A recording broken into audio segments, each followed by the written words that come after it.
This is surviving the music industry. That sounds sick. I didn't think about how that sounded.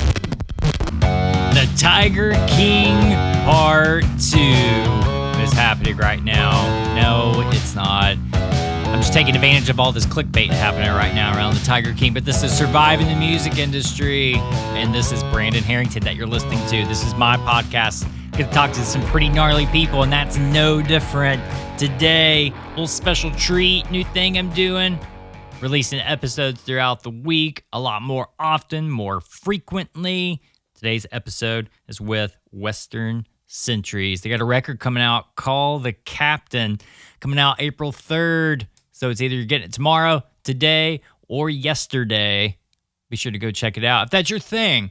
I mean, got a full lineup of people that worked on this record. I mean, besides, the core group themselves, Cahalen, Morrison, Ethan Lawton, and Jim Miller, in their own right, they got their own stuff kind of going on, but somehow the musical gods sprinkled some country sawdust in the air. They caught whiff of it, formed Western Centuries. Jim Lauderdale makes an appearance on the record. I'm a fan of Jim. We're trying to get him on this thing. It's kind of been in the works. I know he did this Breaking Ground thing with me, and so we talked about it, so that's going to happen at some point. But a lot of good musicianship on this thing. We go into it. We talk about pretty much solely the record called The Captain in this conversation because it's a shitty time for everybody, right? And this is my own little feeble attempt to help those that really need the help to kind of get the word out. So here I am with my Samaritan arms and hands and feet and mouth and voice, throwing that out in the street, seeing some other Samaritans can go buy a record. Go buy a record, people. This is a real thing. You have no idea how far that could really go and help another human being out. If this is your flavor, jump into it. I think it's something worth diving into. There's some good polarizing ideals in the music, in the lyrics, and I always love something like that. Polarizing like the whole Tiger King situation. I mean, how polarizing is this right now? It's amazing. I'm just excited when that stimmy check kind of comes in. First thing I'm doing is getting a tiger. I'm going to put a saddle on that guy and ride to town. Because we all know the apocalypse situation is happening. And we all know from The Walking Dead, the guy with the tiger, he kind of ran everything. All right? I'm going to be that dude. You think I'm going to let Joe Exotic kind of run this situation? No way. Or Carol? No way. Well, I don't know. She can have her own thing. She grounded up her husband. So for whatever that's worth, I'm not going to, bite that hand. But everybody, I hope you enjoy this episode. So I had this conversation with Cahalen Morrison in his own right. He's got his own thing going on as a songwriter. He's got a duet situation. But today we talk about Call the Captain with Western Centuries. Of course, everything about Western Centuries, you can go to westerncenturies.com. Check out some of that merch swag. Hopefully some of these tour dates kind of come back into play. And then, of course, you can give them a follow, Western_Centuries, or just search Western Centuries in that search bar.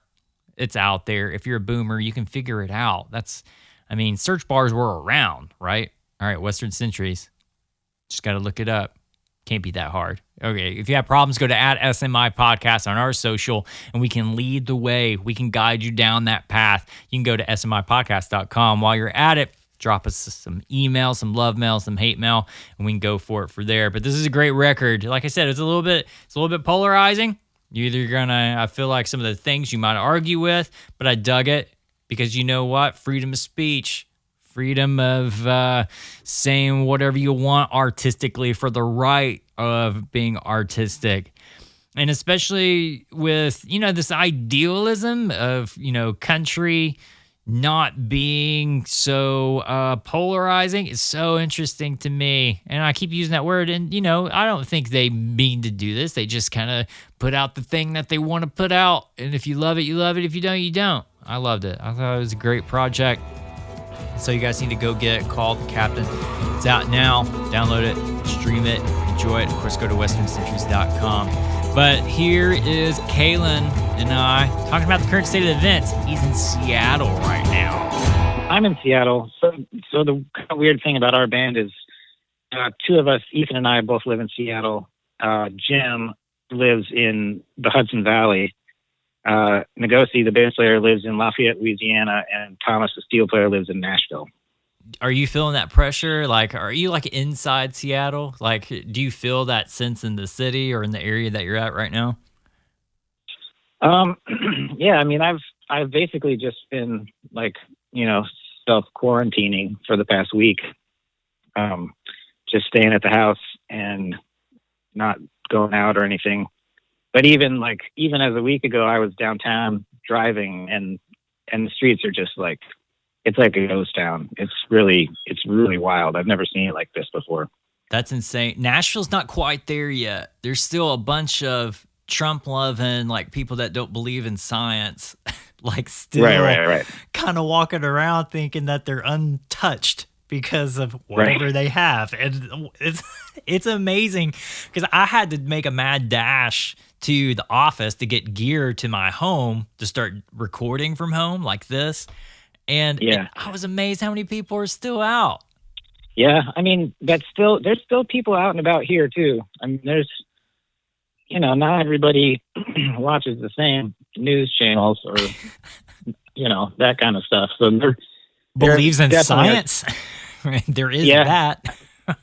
Yeah, I saw a friend, they put something on Facebook or something yesterday about like going on a run, and they ran past a playground, and there were like, 30 kids like climbing all over the play area. And kids are like patient zero. Go home. Yeah. I mean, kids are the carriers of everything. I mean, even if there wasn't like a Rona situation going on right now, I mean, the kids are just carrying just shit to begin with. Right. Kids are disgusting. I have one, so I can say that. Yeah. Fair enough. Yeah. Yeah. Well, dude, I'm sorry about all this. I mean, awful, perfect timing of everything, right? You guys are about to release a record, and I saw that you guys have dates like coming up, but I mean, are those basically squashed now? Yeah, we had a 3-week tour in April, starting on the 1st. Our record comes out April 3rd. We had a giant release tour starting, going all the way from Vermont to Florida. And, we kind of thought, right when this kind of started breaking, we were like, it'll be fine. We can still do this. And then, within one day, seeing like Facebook and Instagram and stuff, tours, shows, and everything just started, dropping like flies. So then we were like, oh, maybe this is not going to happen. And then sure enough, like, April's cooked for everybody. I don't know of anybody who has anything in April. And then we have a few weeks off. We pick back up down in Louisiana, and then that's like late May. So, here's hoping that it cools down by then, but there's no telling. Yeah, I'm kind of feeling that sense too of like people kind of banking on May. I mean, I kind of feel like, and I kind of echo what you're saying too, like April's just a little bit of a wash. I haven't seen a lot of people's schedules saying, oh, we're going to open the bars back up or do whatever. Yeah. But it feels like May could be the situation. But dude, those updates are still coming in. Like, I mean, that could change tomorrow for all we know. Yeah. Yeah. Yeah. So we'll see. Yeah, it was amazing timing for having the record come out. I know, man. I'm so sorry about it. But all you could do is kind of laugh. Like, to me, at least in my headspace, is like, well, shit. I mean, that's all you can do. Yeah. For us up here in Seattle, the weather is starting to break, and like, the magnolias are blooming and cherry blossoms are gone and stuff. So, and we've had some sunny days. And I was just talking to a friend about like, man, if this would have happened in January, people would be fucking just, dude, so depressed. Yeah. Locked inside their houses in January when it's hissing down rain, and that would be. So I'm grateful for, at least we get to like sit outside. I'm sitting outside, look at the lake. It's, nice day. So it's not all not all too bad, I guess. Right. Yeah. It sounds like you kind of look at the positive side of things. I'm more of a negative realist, and I try to be positive, but it's so hard for me. Call it my I'm mother. just pretending since I'm on a podcast. The fans are listening. I gotta do something else. Oh, that's funny. But again, I'm so sorry. Like, all this shit. So hopefully it kind of breaks. But either way, the record's coming out, right? You guys are still just gonna push it and do all your thing all over social media and the interwebs. Yeah. I mean, all the wheels are still in motion, so it's coming out whether or not we're coming out with it. Yeah, I mean, I was fortunate to kind of listen to the whole record a couple times. So I got an early release. I'm an insider. I get to have these things, and I enjoyed it. Right. It was fun. Like I had thanks, man. I had no impression, sad to say, of really what this project is. I knew who you were who you are as a solo guy, but I didn't know about this project, and it's a little fresh. I mean, what is it, about 4 years old now? Yeah, just about. Yeah, somewhere in there. So I missed the ship somewhere, but you guys are stacked. I didn't realize how awesome musicianship, but then also just, I guess, the caliber of everybody, like in the band that you got. It's a stacked band. Yeah, it is. It's pretty. We're lucky to get to play with some pretty badass people. We picked Lugosi. Lugosi Fields is bass player, and we picked him up a couple years ago, and have just formed a true and honest bond with him, both musically and personally. And he's just like so badass, and he's stuck with us, which is great. And then we've been playing a lot with Thomas Brian Eaton, who's a Nashville guy, pedal steel, and he's been just a total joy to have him too. He's just like such a heavy musician and has so many great ideas. So that's been really cool. And then on the record, and we've played with Oliver Crittenden as well a bit, and he plays fiddle and guitar. And he's, again, just like, he has stuff in his hands that the three of us songwriters don't. So it's cool to employ these guys and have them really elevate the music. Yeah, that's awesome. I like to hear that. But I mean, I feel like you're playing a little bit of a humility card too. I mean, there's Nkosi that's like this fiddle champion, and you guys stuck him on bass, and so he's playing like an oversized fiddle. But I mean, all that to say, again, the band is just stacked, and it's really impressive that you guys kind of collectively found each other. Thanks. Yeah. I feel lucky. And for us three main guys, me and Jim and Ethan, it's so fun to I've always kind of been like a front guy, and the songwriter and all that. And so sharing it with two other people is so fun, and just it keeps everything so much more fresh. And there are three people up on the mic talking. There's three people doing their own songs and leading, and Ethan and I switch on the drums. So I get to go hide in the back for a while, which was great. Yeah, that's like a nitty gritty dirt band kind of thing. They all do that. A bunch of other bands kind of do that too. I always I feel like most people enjoy that aspect of a show. I do. Yeah, I really do as well. Yeah, that's cool. Yeah, all right, so there's basically three captains to this thing. If I had to call the captain, who's the captain? That's the question. Is right it? There. Is that it? Did I nail it? You actually totally did nail it. Oh, wow. Okay, I'm impressed with myself. I'm narcissistic. What can I say? But is that a thing? I mean, that's where the record, the title of the record kind of comes from, and it's kind of three you heavy hitters upstage, and I mean that's it. Yeah, that is where the name of the record came from. We're just right on. Either there's three captains or no captain at all, and the latter is probably more accurate. So it's I try to keep it as an egalitarian kind of thing where we're all making decisions and we're all bringing material to the table, and it's cool to have that, relationship with those guys. It sounds nice. It's kind of like communism to me. Like, it sounds nice, but in actuality, I mean, I don't know. So, because it's the thing of, like, to me, like, being in bands and doing the thing that I did for years, like, if there are just too many cooks in the kitchen, like, are you going to get the same pot of soup? Or you're going to even get a good meal out of it? So what you're saying Right. is, I guess maybe a lack of ego kind of helps out. Or is there just an understanding between the three of you guys, like it is a collaborative community effort thing to try to get what Western Centuries is? I mean, it feels, we got together, the three of us, in Seattle quite a while ago now, probably close to 10 years. Jim was living out here, and we met. We're all like bluegrass and old time people, and so we met, at jams and picking friends and stuff. And so we started, singing Stanley Brothers songs together and George Jones and all this stuff.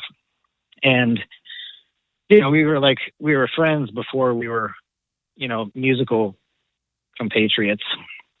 So we just kind of had that from the beginning of being friends and just like respecting what the other ones do.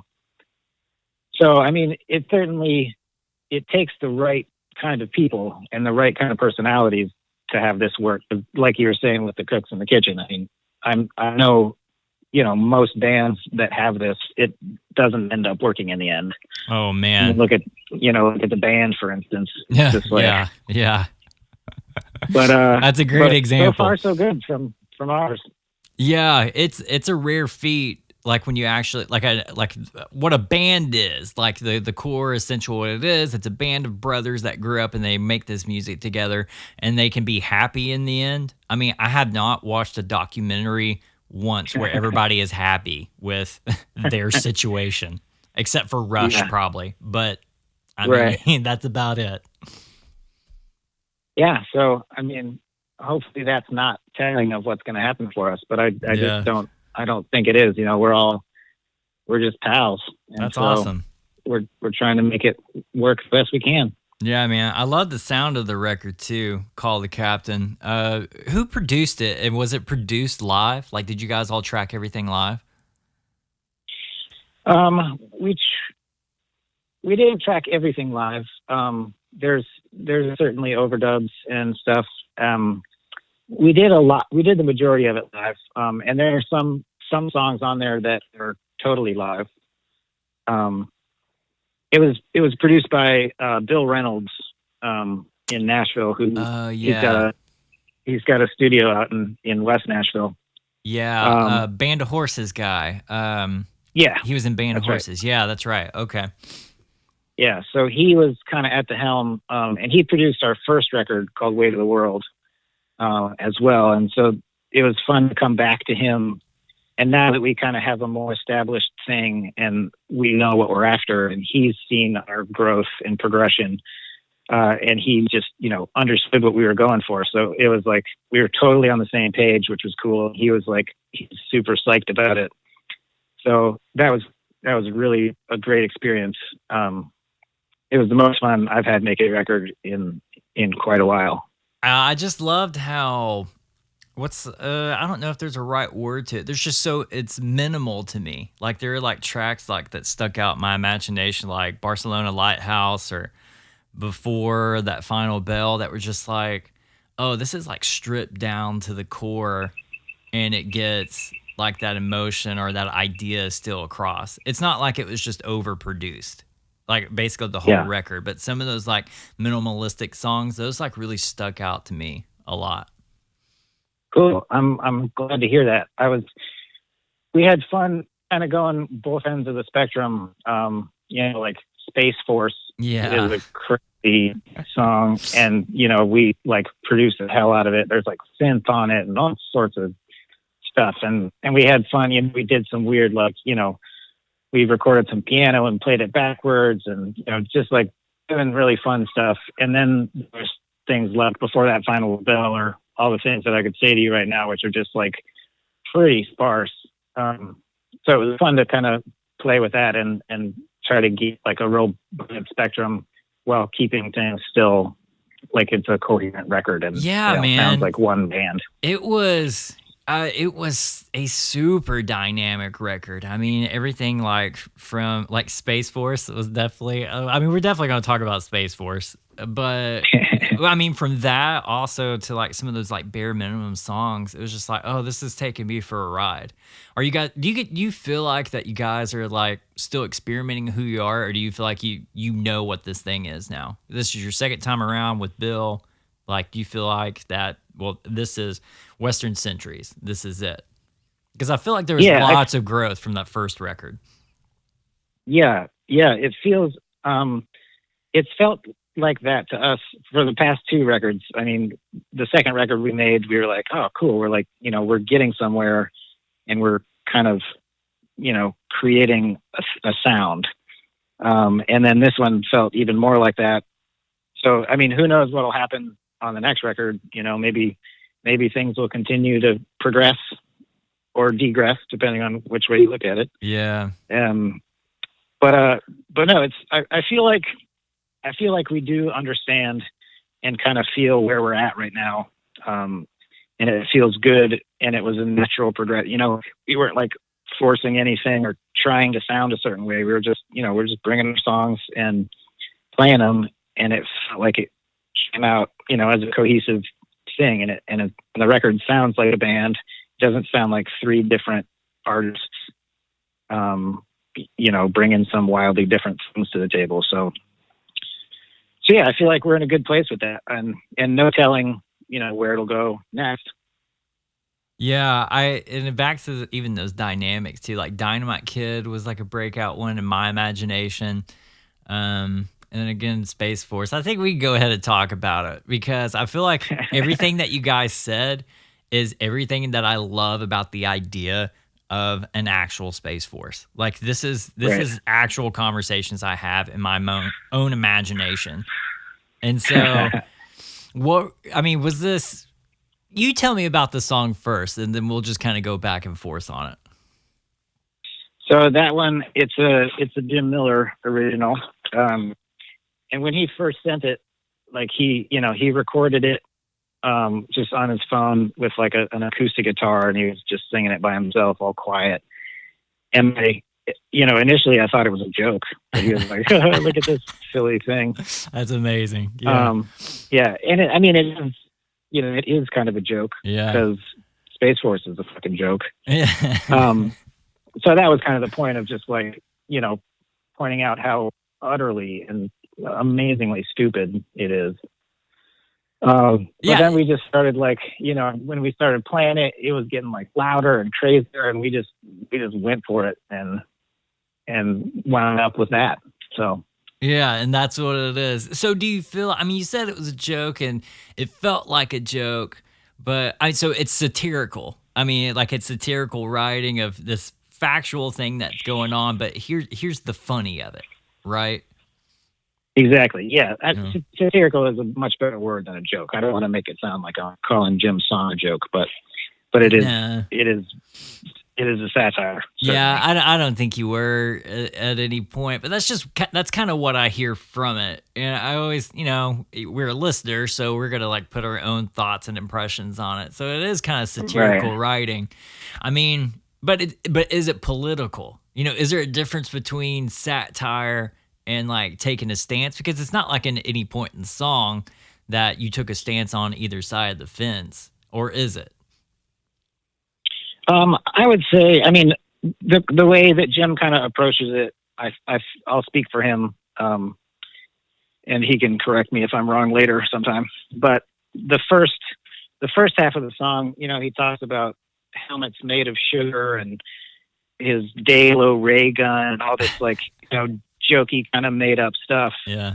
And that's, like when you think about Star Trek or, some, Space Odyssey thing. So he was trying to like make it light and funny in the beginning of like, this is silly. And then the second one in the latter half of the song, then he has a pistol in his boot and he's taking the bad guys down, and it gets a little more serious in that, like, he's like, no, this is like people want this to happen, like Yeah. for real. Yeah, Star Wars You is know. about to happen. I mean, we're gonna have, like you guys said, the space dogs. I mean, they're back in town. Like, and that brings up an imagery of, I don't know, like a Clint Eastwood movie of like just kind of wrecking shop in space. Right. Yeah. Right. Yeah. I mean, it does. I think people like, you know, the people that are thinking that Space Force is cool, you know, that's like, it is like some Wild West kind of bullshit, you Yeah. know, where you're like, you know, some uncharted territory or whatever. But for the record, we are most certainly taking a stance. I mean, it is political. We don't like, you know, write songs overtly politically, but we all stand on the same side. That's for sure. Yeah, that was one thing I was going to mention, because you come from like the folk end of the spectrum, which I mean, that's kind of a little bit what it's known for. You know, it kind of, you know, some of the big figures like in folk music kind of pick a side of the fence, and then they sing the songs about them. But then like this project, it has like a lot of country influences in that Americana roots section, which, I mean, there's some renegades in there, don't get me wrong, but for the most part, it's pretty conservative. And so to come out with you guys, this, like, especially a song like Space Force, that is satirical, it's pointing the finger saying, this is dumb, you dumbass. so, I mean, how do you feel, like, especially with how I'm dividing that in my imagination? Like, is that a thing that you guys ever talk about, or you feel like when you do things like this? It's hard to say, I guess. I mean, we all kind of come from folk music of some sort, you know. Like you said, even Ngozi, you know, he won Clifftop fiddle championship this year. And we all, Jim has done a ton of recording, doing a bunch of old time singing and stuff. And Ethan plays the mandolin. I play the banjo and the mandolin and stuff. And so we come from that world, and we all came from, like, you know, super liberal kind of places. So it just kind of turned out that way. And we don't write, you know, they're not protest songs by any means. They're not like, you know, you could listen to them and not know that they're political, right, if you wanted to. Yeah. Like we have, you know, I've had people write me on, like, friend me on Facebook, that because they like the band, and then I see that they're like super right wing. I've had people friend me when they like found out that, you know, we were playing in the same theater that Bernie was doing a rally in. And I got caught as like a communist by this one dude, and then unfriended. But to me, it's like, you know, if you listen to that music and think that we're conservative, you're not listening enough. Yeah, right. It's just, you know, it's just like compassion and empathy and good times, and, you know, take care of people. It amazes me how many people don't understand or listen the music that some of their favorite artists write about or whatever. And then it's just like that, the one thing where this one person might not have the compassion enough to say, well, I don't understand that, but that's okay. I enjoy the music. They can't get outside of themselves. Like, music has always been this dividing factor, I feel like, for a gen pop or just for the fan, I guess. It's always been this divisive thing. Yeah. I don't know, but okay. All right, I'm hearing you, man. Yeah, I think you hit the nail on the head when it comes to compassion. I think if people just had a little empathy and compassion, we could probably open up to a lot more things instead of being quarantined all the time. But on, I did see where you wrote one of the tracks with Jim Lauderdale. Yeah, so Jim is, he's on two of the tracks. He sings baritone harmony on two of the tracks, and then he sings the last verse of Space Force, Yes. which was really fun. That's awesome. It was great to have him in the studio. We've ended up playing. Jim Miller in the band has been friends with Jim Lauderdale for, 30 years or something. Jim used to be in Dawn of the Buffalo. Yeah. And and Jim, used them as their band, as his band for a while, and all this stuff. So he's got a long, history with Jim. Well, Yeah. And so we just, called him up and asked if he was into it, and he was into it. So he came in and sang, and I think it was fun to add that kind of, his sound to Space Force. It really makes it pop in the end, I think. Yeah, I thought so too. But the track I had in my imagination was Heartbroken Syndrome. And he co-wrote that, right? He popped in the studio and helped write that? Or did he just track that song with you guys? He just tracked it with us. He just tracked it. Okay. Yeah, actually, none of the songs on the record are co-writes between anybody.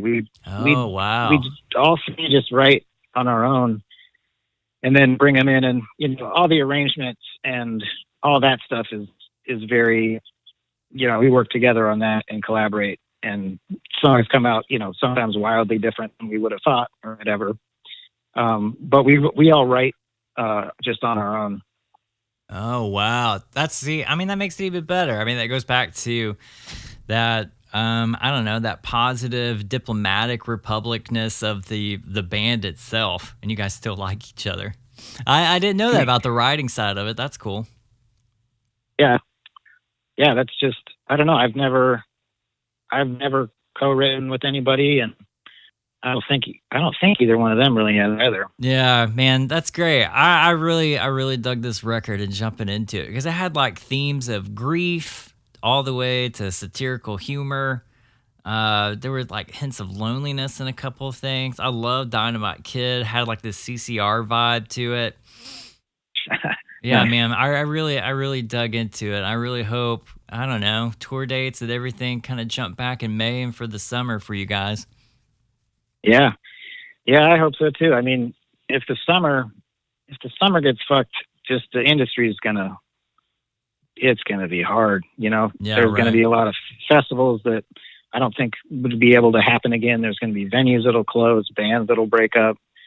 So I hope it just gets back on track, so we can start doing it again, because that's what we do. Yeah.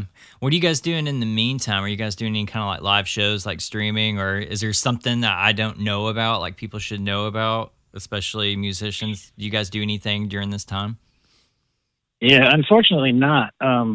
We, since we're all totally spread out, we can't really do anything together, and none of us, I